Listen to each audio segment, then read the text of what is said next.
What's up mga guys? Ngayong video na to, ang gagawin natin, magbabypass tayo ng thermostat. Kasi 3 days pa darating sa Lazada. Nag-order na ako. Sira ang thermostat nito. At saka yung ito, water joint. I-bypass mo natin para may magamit tayo. Tara. Ito lang, tanggalin nyo yung ito. Hose dito sa may side head cover. At saka ito, i-lease lang natin to. Yung dalawang tunnel. Angat natin. Yan, umpisa natin baklasin. Kasama pa itong radiator. Tanggalin natin.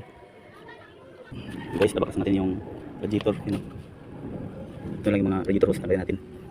Kaya natanggalin natin. Ito yun siya.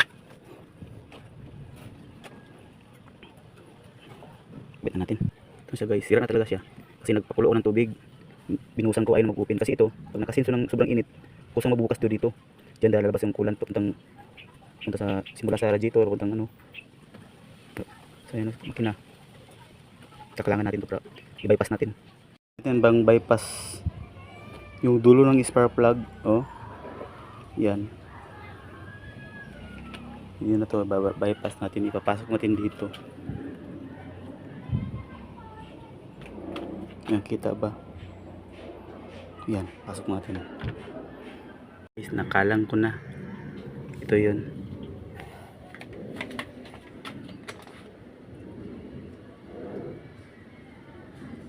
Paano ba ito ilawan? Habit lang.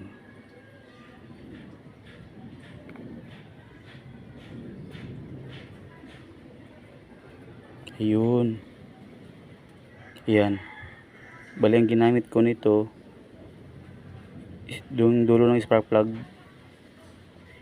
Ayan, nakakalang na to. Naka-open na, oh.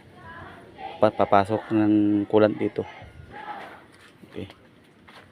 Nabalik na natin yung water pump.